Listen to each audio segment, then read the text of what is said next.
Okay, perfect.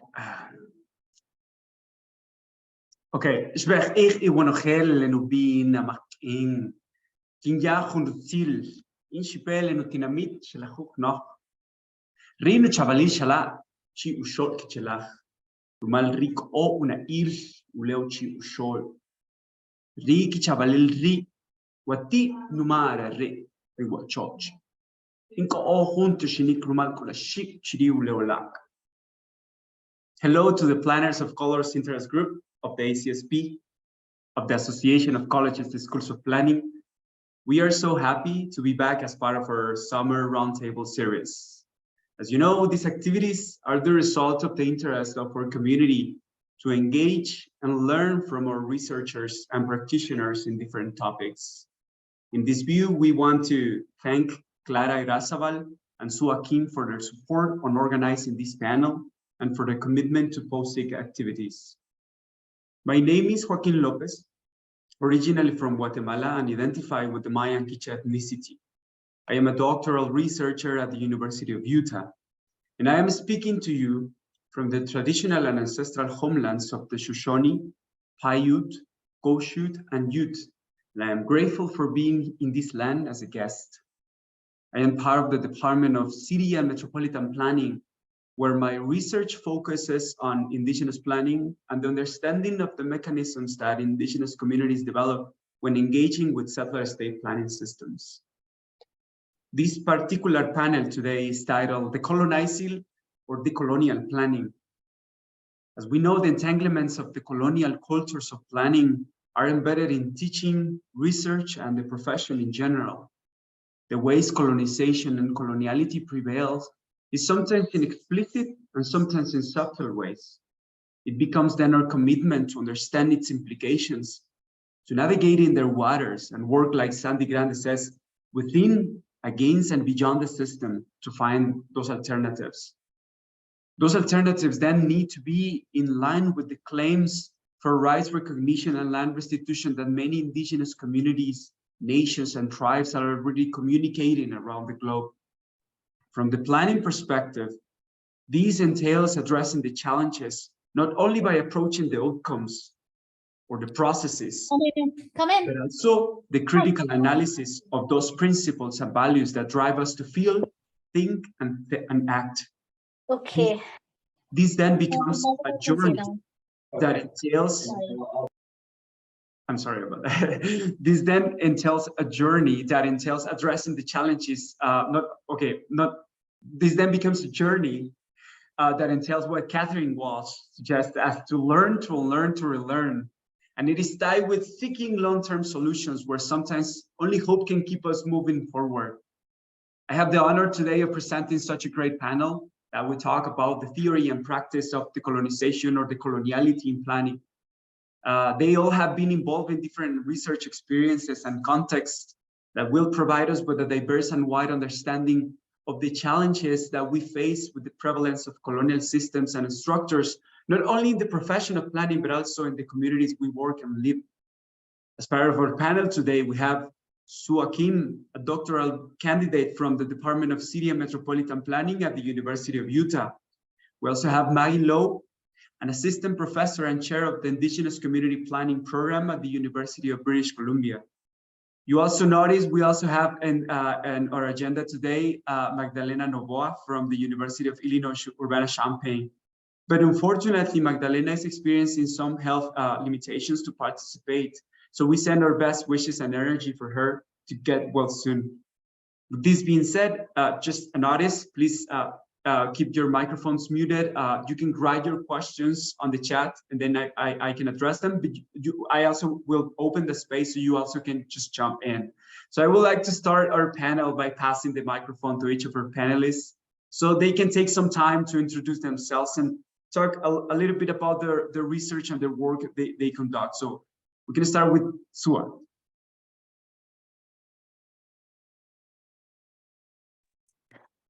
Hi, everyone. I'm Joaquín. I'm a PhD candidate at University of Utah. My research area is about studying local economic development, post-disaster recovery, and gender, race, ethnicity in planning. Yeah, I'm happy to be here. The last day of June 2023. Yeah, I'm happy to share my insight and my research to the panel. Thank you. Thank you, Sua. Maggie, please, welcome. Hi, everyone. Good morning, or I guess it's afternoon or evening, depending on where you are. It's such a pleasure to be here with all of you. And thank you so much for the invitation to share and to learn from all of you. So my name's Maggie. I'm calling in from the ancestral, traditional, and unceded territories of the Musqueam, Squamish, and Tsleil-Waututh peoples in Vancouver, BC, from my home today.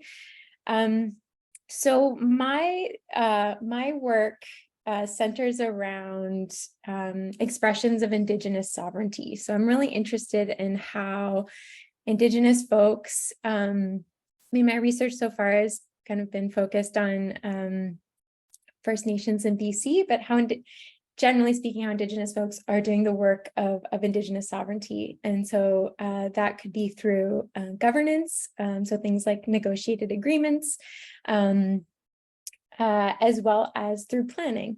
And so that's kind of what centers my work. I'm also really interested in, and increasingly becoming more interested in how in Canada, we would use the term reconciliation, how reconciliation and decolonization work is unfolding or is not unfolding in more urban spaces, so in Canadian cities. So really, yeah, interested in bringing things like, what does it mean to bring in things like hope and emotion, to quote Dr. Leonie Sandercock, into planning spaces in cities. So those are kind of two of my passions. And then of course I'm on the teaching side of things, really passionate and excited about Indigenous community planning. So of course, Indigenous communities have been planning their communities, their governance for, what we would say is time immemorial. And so how is that playing out today? And then also I support students in how communities First Nations in BC are doing their own planning process. So that's a little bit about me, and very excited to be here today and to learn with all of you. Thank you, Maggie. Just a caveat there, or a side note about Maggie. She got COVID, but she's still here with us. So thank you for that. We really appreciate that you, even though the health limitations, you came here with us. So thank you for that. So maybe just to start with some of the questions that we started thinking about with Clara and with Sua. What are the principles, values, or tenets around this practice of decolonizing or decolonial planning that you use in your work, or in your teaching, or in your research? And maybe can we start with you, Maggie?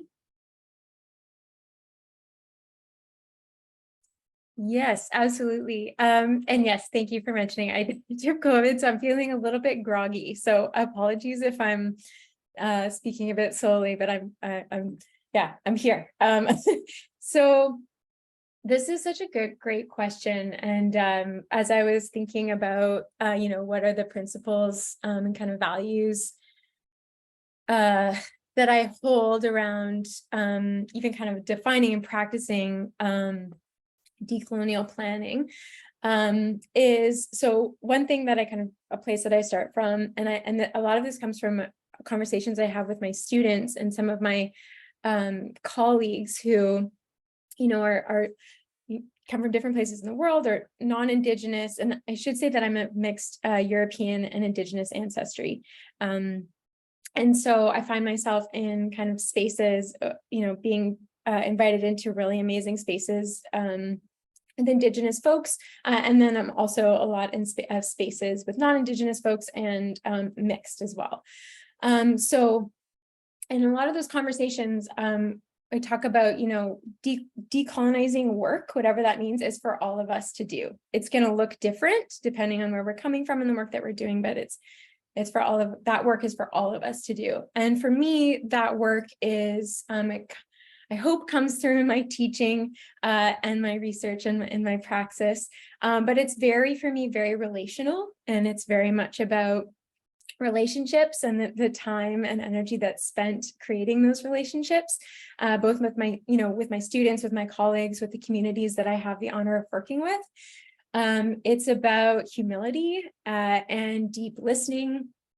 It's about hard work for sure, and it's also about care. So there's like quite a big, for me, a big ethics of care, both for each other and for ourselves. So we need to care for ourselves to be able to care for each other, and just overall kind of a general way of being that kind of can try to bring in those values. That's what I try to do in my work. Thank you. Sua, please. Yes. My research, like I said earlier, my research is study about local economic development and post-disaster recovery and gender, race, ethnicity planning, especially focus on minority-owned business recovery after COVID-19, their role of social capital and social networking. And then I was conducting interviews and survey, and then I found the point where we could say, oh, this is colonization things still happen in local economic development.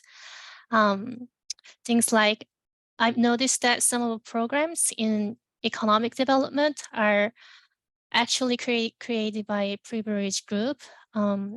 And it's like these programs still carrying the baggage from the day of colonialism and imperialism. For instance, policymakers often consider local economy as an economic unit, not just overlook their cultural and individual social unit. So sometimes it's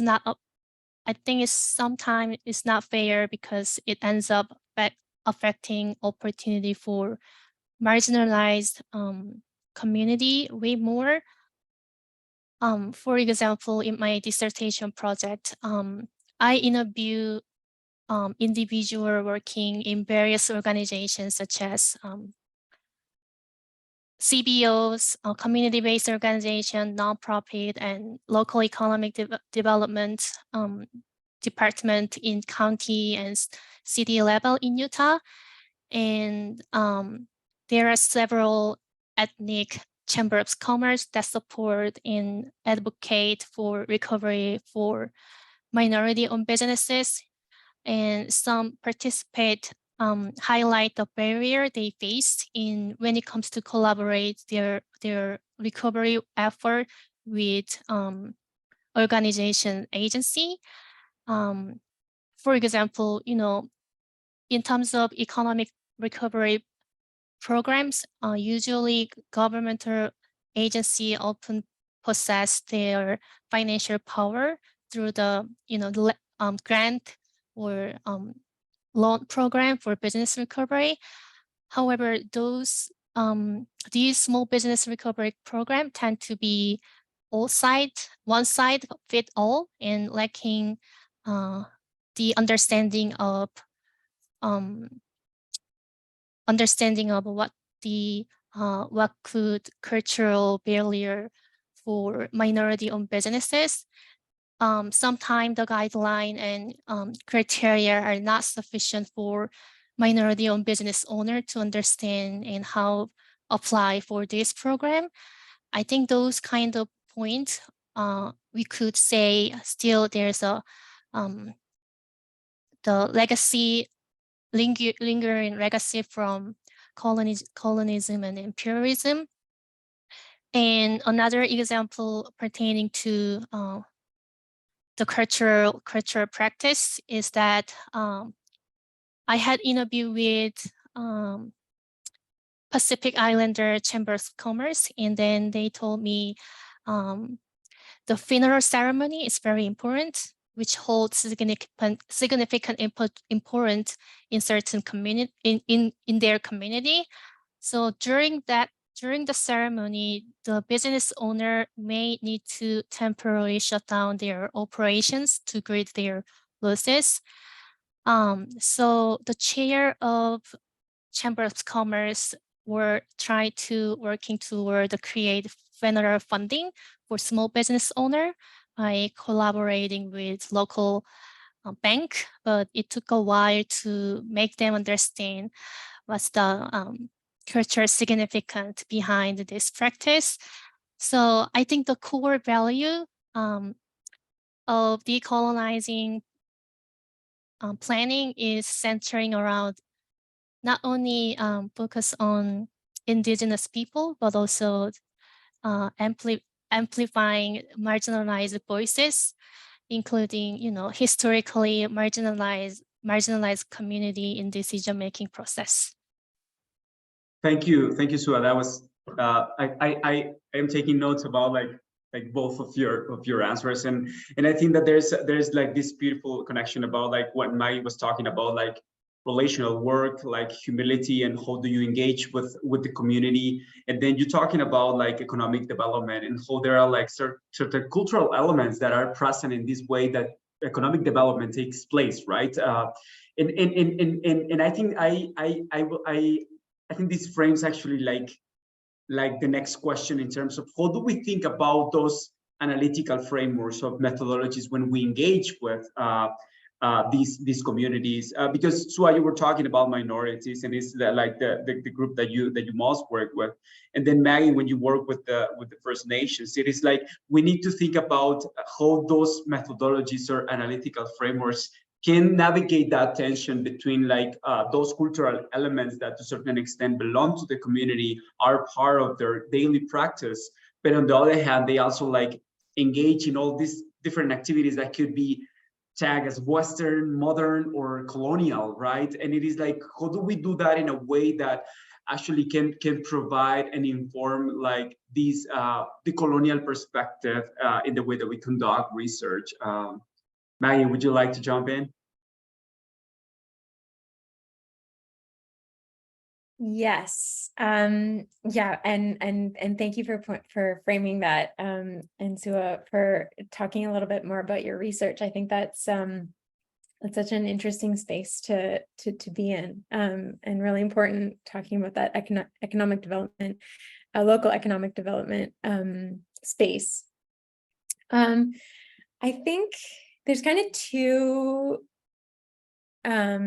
frameworks that I think I hold, and this is very kind of specific to the work that I do, supporting students that are working with First Nations communities in British Columbia on their planning processes. So that's kind of the context, as well as some of the community-based work that research that I've had the privilege of doing with Heiltsuk Nation on the central coast of British Columbia, and work that I'm going to continue to do over the next few months with another nation in northern British Columbia. And so there's kind of two, I don't know, these are slightly abstract, but just thinking about, I'm not sure if I love the wording actually in this context, but a trauma-informed approach to all of the work that we do with community. And it's not to necessarily center this or always say that just because you're working in a First Nations community that, that all you're going to see is trauma. That's absolutely not that. It's more just taking into account that the approach that we take as planners, as people that may be most likely coming from outside of the community, even if you are Indigenous and you're working in an Indigenous community, but you're not from that territory.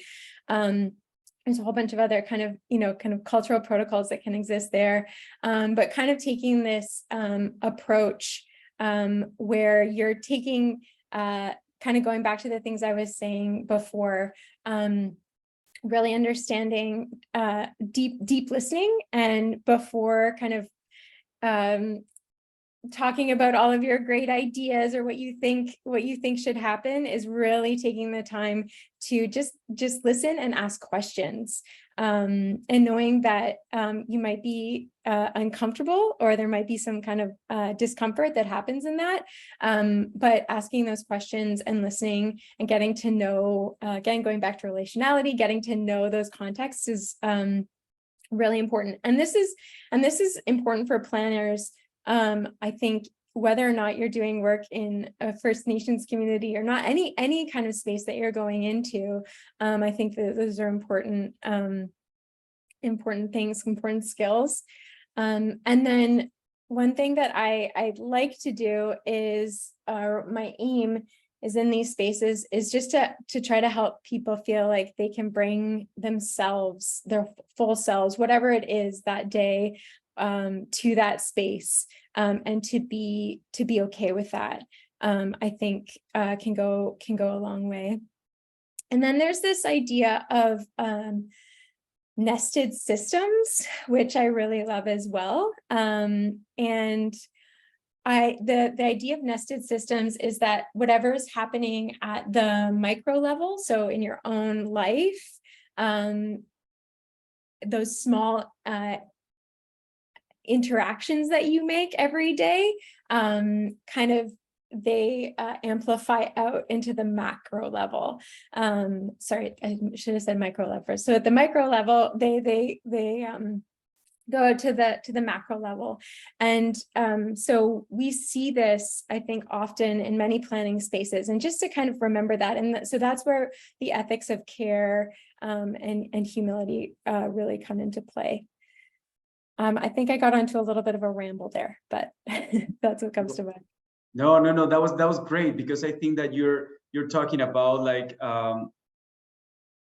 these ways that we actually like, could we rethink about the ways that we're interacting right now, and how we can come to a community, because sometimes we have like these prescribed ways of this is my research agenda. And I think that this relates a little bit with what Sua was saying in terms of how do we come from with this agenda about like, these are the type of answers that we want to answer, that these are the type of questions that we want to or need to answer, and we have like a timeline for that. And then we're coming from a colonial institution that it represents higher education, conceptualized as the name of university. So it is like we are already coming with that weight on our back. So how we actually do that in the terms that we apply those methodologies. And I think that trying to find those spaces in between, I think that's part of the audacity that demand academia or research or the colonial academia from us. What are your thoughts on that, Sua? Yeah, I totally agree with you. I mean, one of possible solution we could do to extend decolonization planning effort, I found that we need to extend the idea of decolonizing planning to the way of we could apply this concept to other area as well. For example, I want to share my teaching experience about local economic development and strategy. I'm teaching the course called name Local Economic Development and Strategy and Tool. And the reason why I noticed that there is a gap between what we learn in university and what we actually need to know in the real world of economic development. And we talk about some strategies and tools for economic development, and we learn about case study, the successful or worst case study over the world. And I dedicate one week to talk about some hot topic like decolonization and climate change and social equity and how they impact local economy. And we discuss strategy to tackle these issues down and hands-on. And at the start of class, I just gave some lecturing about history of colonialism and imperialism, and stressed the importance of decolonizing planning And I challenge my students to find the real world exam of decolonizing planning practice. And I noticed that they usually come up with initiative from the place like India or Palestine, which is cool. But sometimes I feel like the idea of decolonizations get stuck into historical or, geographical stuff. So to shape these things, I think the next semester I will teach the same course, but I will probably bring the concept of intersectionality to recognize the people and community face multiple form of privilege all at once, and to extend the concept of decolonizing program, decolonizing planning, and so that I want my student to understand how power play out based on things like race, gender, and class, sexuality, and other social categories, and how it affects in planning process. And also, I want my student to see how power imbalances show up in planning. And these power imbalances stem from colonizations and imperializations, and come up with some strategy to promote the inclusion and social justice in local economic development, to make sure we center this experience and perspectives to those who have dealt with marginalized identity by focusing on intersectionality.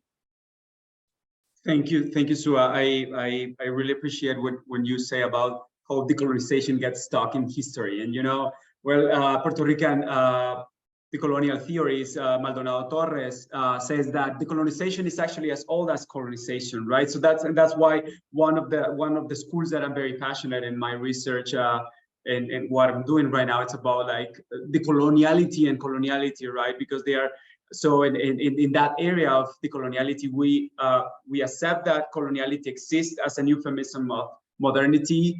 So we accept that exists, but we are against to accept its fiction. So it is like how we actually like can build schools of thought inside of that colonial system in order to use those structures to leverage like that thought that can challenge every time better the establishment. And also like in the global north, well, we have Eve Dog and Wen Yang who question like, well, how decolonization has become a metaphor, right? Like back in 2012 when they were saying like sometimes we have these innocent settler moves, right? Or moves to innocence in terms of how we made decolonization a metaphor about like social justice sometime, and which sometimes gets blurred in that area. And another thing that I just wanted to mention also, it's like Maggie was mentioning a little bit about that, and these analytical frameworks, how sometimes they are shaped at the speed of the community, right? How we can bring that the colonial thought, it is like how we actually can just allow that process, that planning process, to take the speed that the community provides, and not necessarily like based on the speed that we want to bring. And I think that takes to the next question about geographies, and how do the geographies where you work, where your work is located, or your subject positionality inform this practice of the colonial or decolonizing planning approach? So would you like to go, Sua? Sure. In my work on decolonizing planning, I focus on two places: Utah, state of Utah, and New York, Manhattan, especially Chinatown. I'm interested in understanding how historically marginalized group, and particularly Asian American, experience planning in this area. So Utah is well known for its strong economy and quick bounce back from COVID-19 response. And so a lot of people try to move to Utah because it's more affordable for housing and job compared to nearby state like California and Washington's. And they even set up and launched the new Center for Economy Opportunity to make sure everyone's voice is heard by all decision-making process. But even though with these efforts, there are still room for improvement for including marginalized group in the planning process. The one reason could be the influence of, traditional and historically predominant religions like LDS Church, which might often preoccupied by white supremacy. It's not really fully grasp the problem is they are not really fully grasp the importance of cultural sensitivity and embracing the diversity. So I had one interview someone who mentions we need to appreciate those unique ability and drive and sense of community that historically marginalized group brings in Utah. And they say we should celebrate our differences instead of forcing everyone to conform in certain American way. I think it means a lot for to go forward for inclusive planning and decolonizing planning in Utah. And so to make progress, we need to continuously raise awareness about historically marginalized group. For example, compared to New York City, in Utah there's a one way to raise funds from the local using philanthropic efforts. But in Utah, traditionally philanthropists has invested in education system or certain community. But the reason why they have no connection with community of color, they to help the foster and understanding to support. So I think we need to, in Utah case, we need to more foster the effort from philanthropy and have them make connection with those kind of the community of color and historically marginalized community to understand what they need and to make better progress and promoting the cultural sensitivity into decolonizing planning in Utah. Thank you, Sua. Maggie, what are your thoughts? A couple things. Sua, thank you so much for your last few comments. I really love that you're in your class, you're really trying to get at how power plays out in these in planning contexts. I think that's really amazing, and it's really important to do that. And also, as you were talking about just learning more about the context in Utah, and what inclusive planning could look like in different contexts, and uplifting, making spaces for marginalized communities. I was thinking, oh, it'd be great to have you come and talk to my Plan 501 reconciliation and planning class. So maybe I'll touch base with you after this. So this is such a great question. And again, I think my thinking around geographies where I'm working and my positionality, it's quite contextual to kind of where I'm working in British Columbia and in Canada. So I grew up, I'm a mixed Indigenous and European ancestry, but I didn't grow up connected to the kind of the reserve or the community where my father's lineage comes from, or where both my grandmother and my grandfather lineage comes from. But yet I'm still a member of that community, a member of the band. And I did grow up on those lands, on those traditional lands, in the summers and in the winters, fishing and camping and snowmobiling, which is a popular activity in Northern Ontario, where these homelands are. So no, I didn't totally understand my connection, my Indigenous connection growing up, but it's something that I definitely had a feeling about. And I certainly grew up, you know, white privileged, middle-class family. But I have this, you know, I've been invited through understanding my Indigenous ancestry, through the work that I started to do through my undergraduate and master's degree, and into my PhD working with First Nations in Canada. I've just been invited into all these amazing spaces, you know, all these amazing community and research spaces, and now as an assistant professor at UBC into these planning spaces. And so I think as a person that has these opportunities, I have a lot of responsibility as well, and a responsibility that I take really seriously.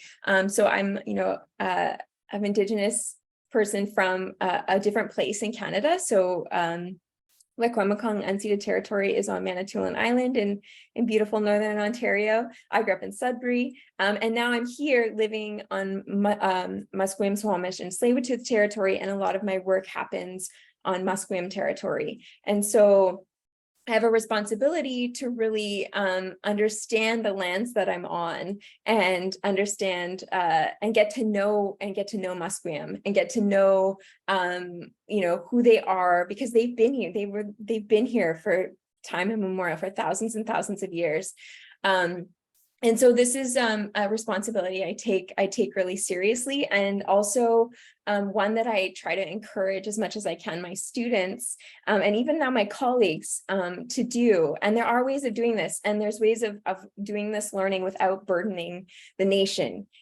So, and I think that's a really important part of this work. So figuring out, you know, are there events that I can go to at Musqueam that where, you know, that are open? So for example, it was just Indigenous Peoples Day in Canada. So Musqueam invites anyone outside of Musqueam into their reserve, and they feed everyone. They have like a big feast, and they have you know, artists come and sell some of their work. This is where I got this bracelet.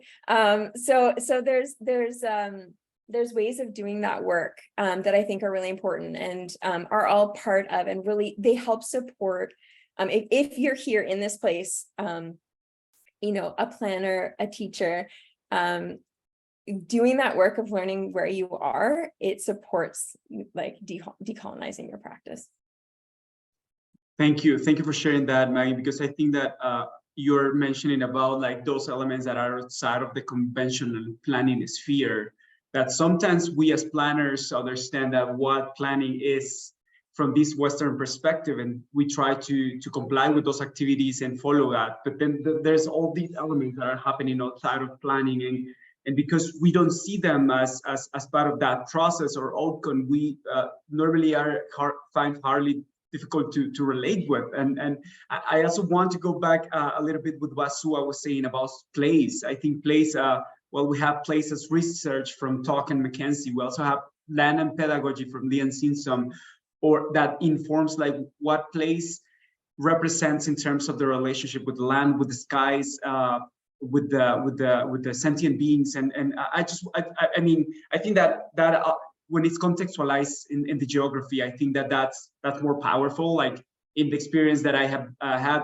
developed so far with the Navajo Nation, specifically with the Tohlacan chapter, I think that it has been so beautiful to understand their ways of they develop their own philosophy based on language. And I think that language sometimes, because those elements that led to the understanding of that geography, you know, part of the series of our work there is just trained like chapter staff or officials about like what are those ways of thinking that are coming from the Diné philosophy or the Navajo philosophy that actually can be applied in these. And we even like have been working like in this like, I don't know, this is like a conceptual framework of planning Navajo Dina philosophy, which it's based on that place. It's related to that geography, and I think then this becomes also like, how do we reimagine those spaces and geography with the knowledge that is available, and how do we think about those futurities that Gaston Vide Fernandez defines as the future that acknowledges those power imbalances. So, and this guides to the following question about like, what are those spaces that you have identified where the coloniality or the colonial is readdressed, subvert, or transform? And you know, this becomes like a task for everybody. So I would like to hear some of your experiences of that. Can Maggie, can we go with you? Yeah, absolutely. This is such a man, I've been thinking about this a lot, those spaces of hope. So I think I mean, this, given what I've talked about, this might be my obvious answer, but I kind of have two. So I mean, there's so much hope in community, you know, and in my context, it's the work that I do with First Nations communities, with nations, because historically and currently today, I mean, settler colonialism still exists. It hasn't stopped, right? There's still feeling the implications of being colonized, and that has had some pretty severe effects for First Nations communities that we still see today. I mean, I think folks would say that they are still colonized, and they still need to do decolonizing work. And again, what that work looks like is going to be different if you're and it can be and will most likely look different than if you're a non-Indigenous person. But there's just so much amazing work or work gathering, play that's happening in Indigenous communities that is so hopeful. I just before I hopped on this this panel, I've been participating in Indigenous community planning workshop, also virtually, where it was bringing together, it was hosted out of Western Washington, and it was bringing together folks in Indigenous and non-Indigenous folks that are working with communities, with tribes specifically on climate change adaptation and kind of the challenges that are being faced and that are being addressed. And oh my gosh, there was so much amazing work and hope in those spaces. And something that I wrote down just before I left it, there was a planner that was working for one of the tribes that was talking about their adaptation plan, the tribe's adaptation plan, and just saying, like, you know, we've been adapters and, you know, ready to adapt to change and do this hard work for millennia. So we're ready, like state, like we can do this work. And that was just, yeah, it was so powerful and hopeful. So I see it very much. I see it very much there. And then this is maybe another kind of like on the personal side of things, and there's still so much work to do, but I'm finding spaces of hope with some of my colleagues in the School of Community and Regional Planning, where I work, both Indigenous, non-Indigenous folks, lot from everywhere coming together. There's a moment, I think, happening right now in our planning school that people are really understanding or trying to understand what decolonizing work really can look like. And there's definitely an ethics of I would say of care and humility. And we just hired 5 new in assistant level tenure track positions, and it's just a really exciting space to be in. So yeah, I would say those 2 spaces are hopeful for me right now. Thank you, Maggie. Sua?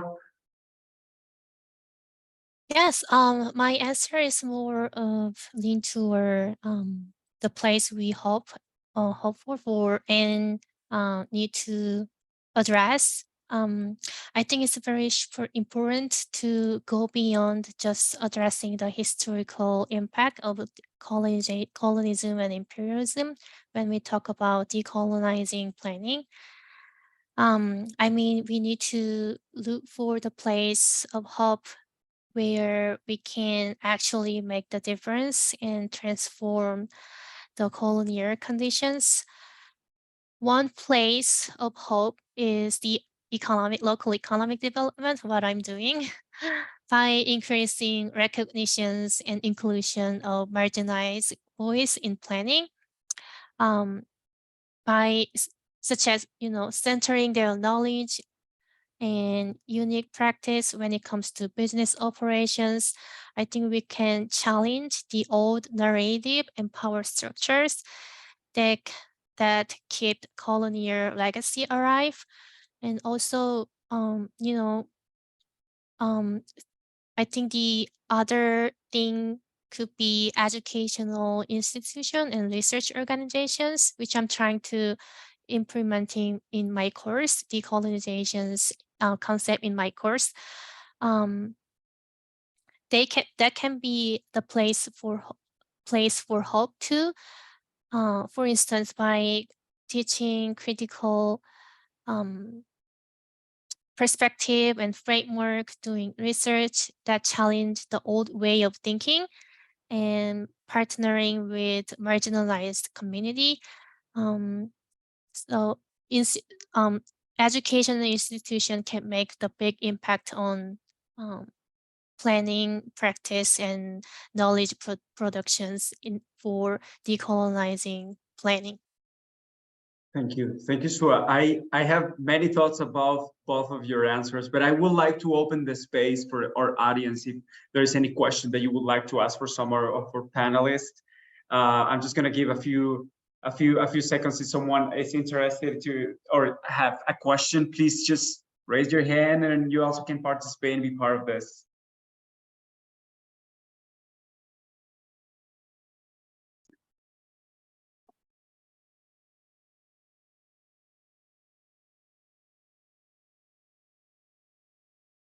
Or you also can write it and then I can read it. This topic makes me feel super excited. So I have, okay, Clara, please. Thank you. Thank you very much for your thoughtful commentary and for your examples, and particularly for offering some hope with your last response. I think that I may speak perhaps for a lot of people in the United States that are feeling a little down at the moment because of the decisions of the Supreme Court, to say the least. A few of them yesterday and today that have been devastated or might prove to be devastated for racial communities and for racial justice in general. So my question would be, most of your examples have related to how to work with communities, marginalized communities, so that we can accompany their efforts in the things that they are doing that can show us the way. And I think there is great hope and need for that. But we can do decolonizing work within the system in a reformist and incremental way. Or we can also try to figure out how we can do decolonizing work in the manner that I think decolonial work really aspires and needs for, which is a revolutionary work, going against the system and transforming the system. I don't think that within capitalism and neoliberalism, we can really, achieve decolonization.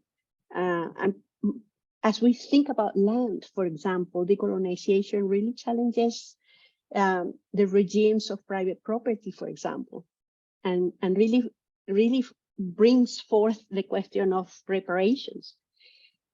So how do you respond to these greater challenges, more revolutionary challenges of decolonizing work?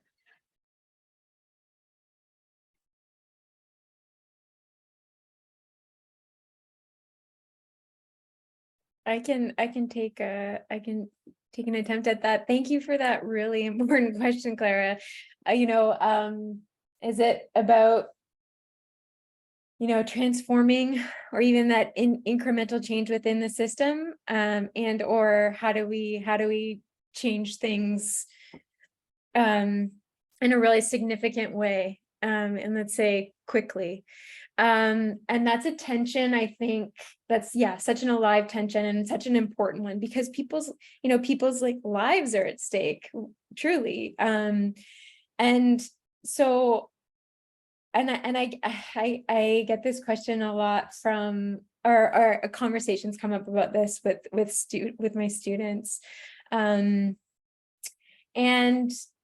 I don't necessarily have a direct answer, but to say, I think when you're talking about, when you bring up the idea of private property, and how that, we can't just ignore the fact that private property, especially in decolonizing conversations, is just it's central, it's so important, and it's getting at the article that Joaquín mentioned about decolonization is not a metaphor. Decolonization is about land, period.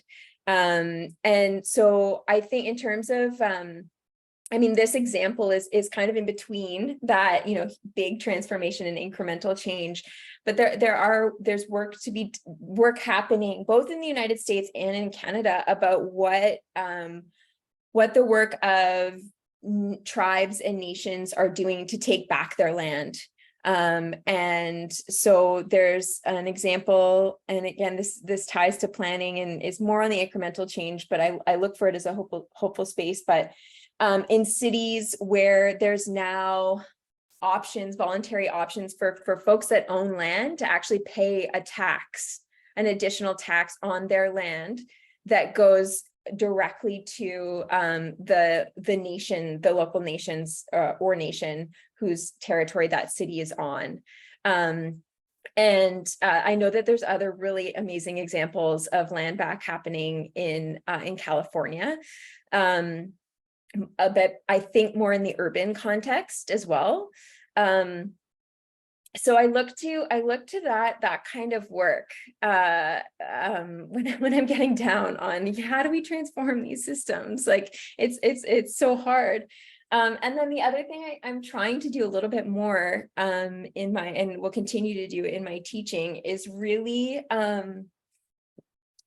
is when students, when they want to talk about this kind of like tension between incremental change and transforming the system, or systems, or reimagining the system, and thinking about like what our futures could look like, and not necessarily starting from those changes, but starting from like what do we want, and then working back from it, is that to really show that like students are agents of change. We're all agents of change. And especially planning students, like they have the power, and it's particularly in the Canadian context. Right now, white students have a lot of power, and they need to, and they can use it. They can use it for good and for change.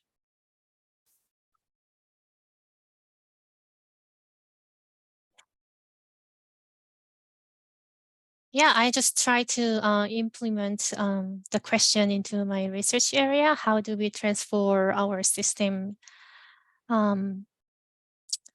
So in terms of business recovery, local economic development, there is something big issue about distrust toward government, what government do, or what organization do. I think it stems from historically, just bad experience from their, grandma or their family member since they immigrant and moved to United States.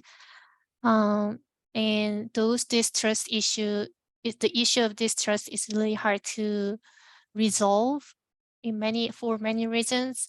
But there are also conversations with policymaker in city and county and state level of Utah, and then what they are doing for building trust with minority-owned businesses and historically underrepresented businesses is that just continue consistent provide program to consistently, and then show up and in-person interactions, and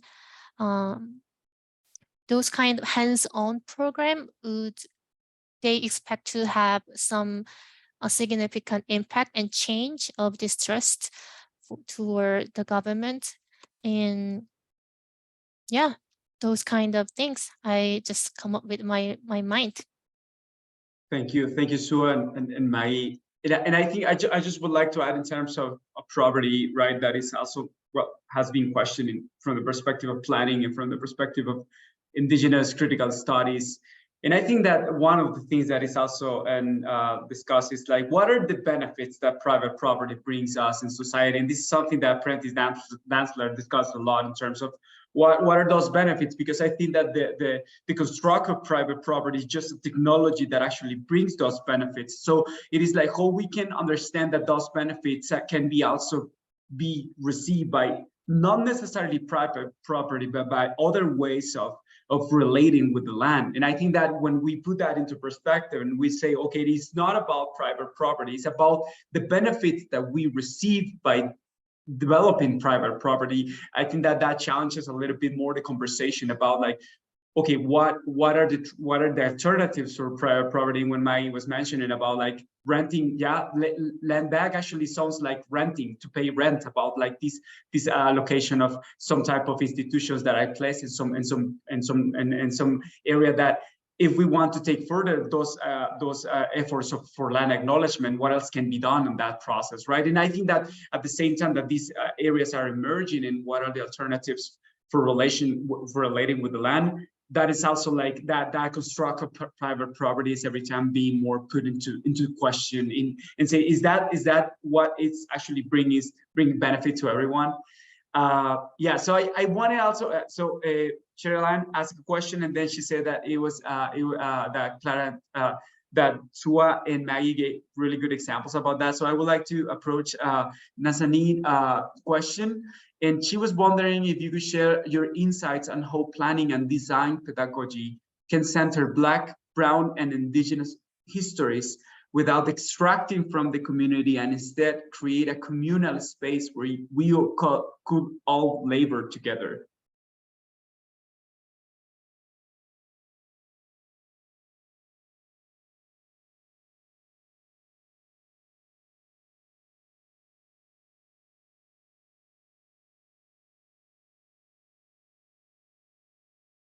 Stua or Maggie?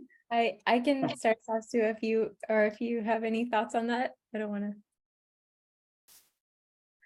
to. This is such an important question. I think, and it's playing out every day in the city of Vancouver, and I mean that's where I am right now, but in Canadian cities. Is how do we plan better? I mean, I know this sounds, I guess I could go to kind of what I've learned from Indigenous community planning and the way planning is done in many First Nations communities through the comprehensive community planning process, but is really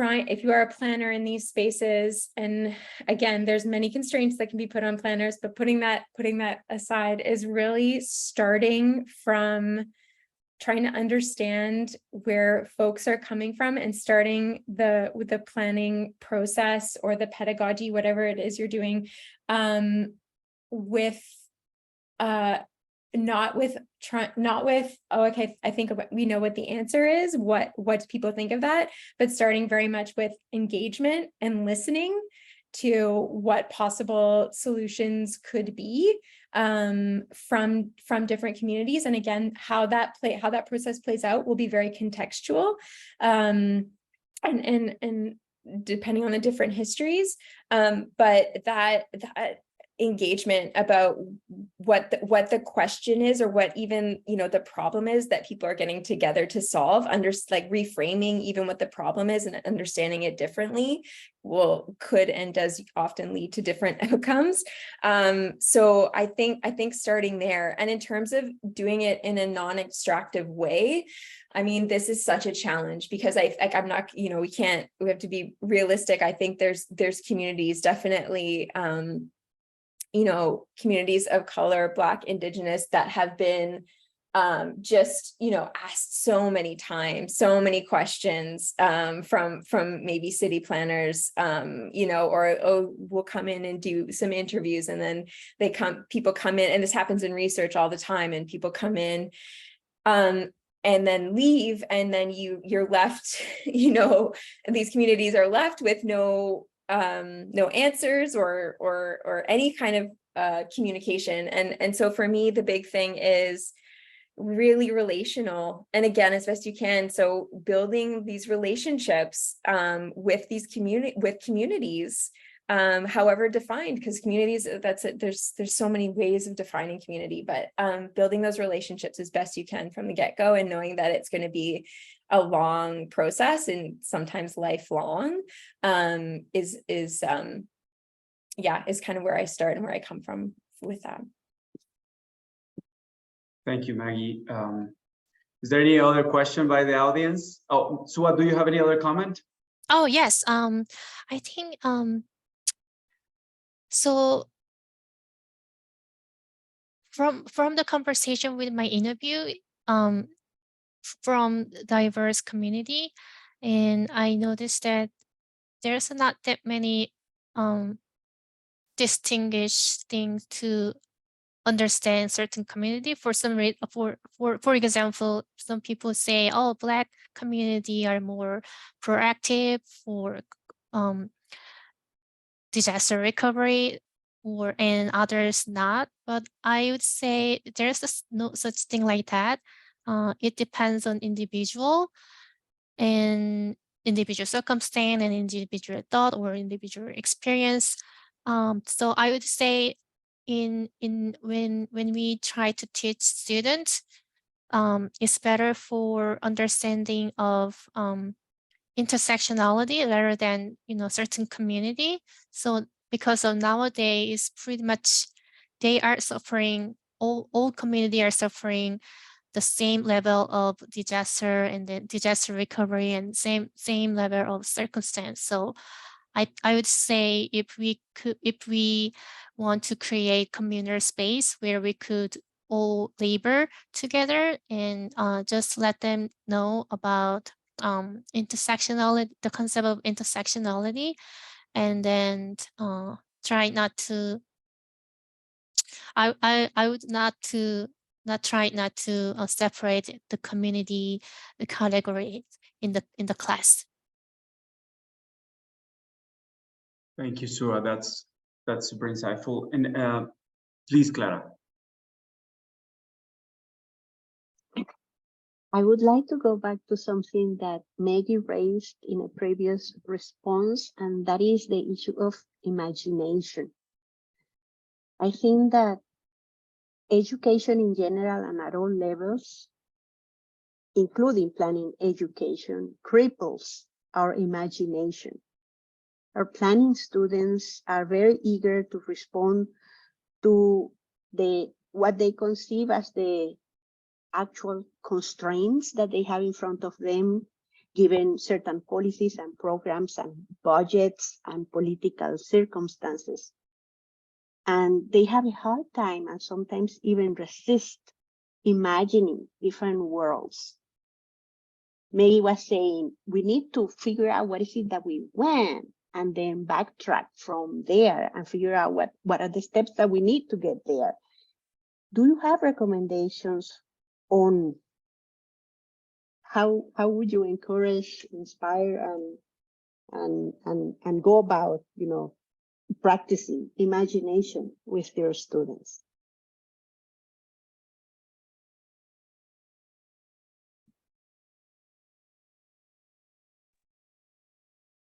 I mean, I would love to hear from anybody else in the room, as well as any ideas that you have for how to do this with students, because I'm just kind of stepping into this, and I'm getting motivated by my students, because that's kind of what they're looking for. But I know that there's some really amazing work, and forgive me, I'm not going to know the details super well, but there's such great work and cool things coming out of Afrofuturisms and Indigenous futurisms, that can be I think drawn upon and used. Another thing that's coming to mind, that kind of follows the line of Afrofuturisms and Indigenous futures, or Indigenous just futures, is kind of these, I'm gonna use the word, I like this word, like more radical acts that kind of turn kind of the way things are normally done, or like, yeah, the colonial way things have been done, on its head. So I'm thinking of things like countermapping, bringing in, using countermapping as a way to reimagine a space and starting off small, but it's a way to understand a space differently, but a way to imagine what that space could be.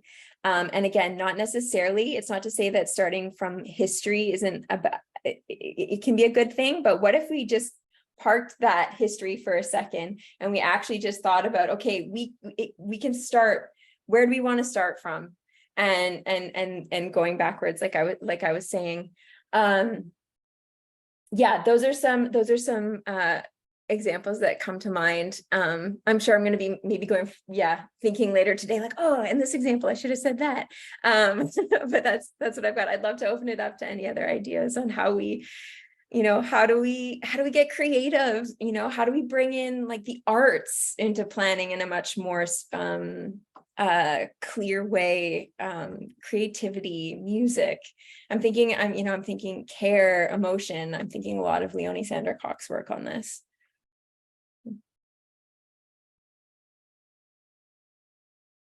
Yeah, just to provide, I have been super passionate for over the last year, working in the Berkshires National Monument and understanding like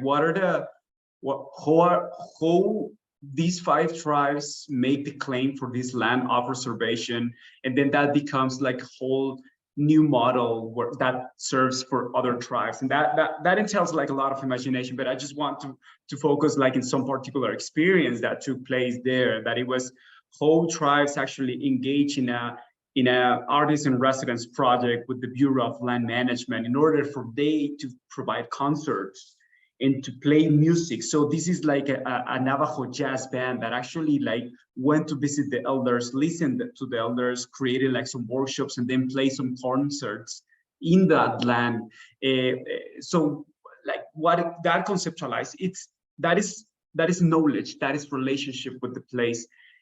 So that is not involved in planning, and we can ask to any of the BLM agents or planners or the U.S. Forest Service planners that are involved with the planning process for this national monument. Those expressions of music also represents knowledge, that what Maggie says about Leonie Sandercock, she does that a lot with film, and how like different other ways of art or of culture actually like share insights about these relationships with the land. And I think that it allows us to go outside of that planning sphere or extend those boundaries of the planning sphere in order to wide that practice as well. So I just wanted to share a little bit about that.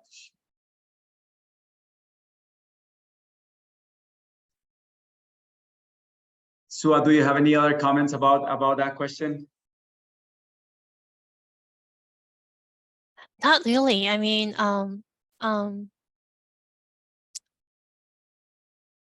yeah, we in economic development class, we talk about how to promote some cultural heritage program to implement some festival or the campaign or event which is localized in their specific area.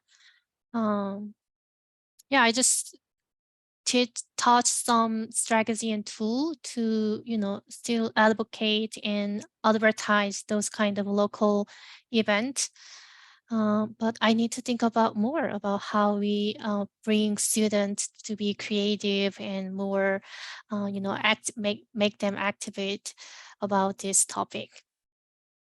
Thank you, Sua. Clara?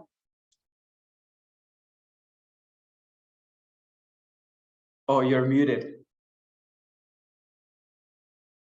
I teach community planning studios, and in that context, I ask the students to use scenario planning. And I asked for 3 different scenarios for the community and place that we are working with.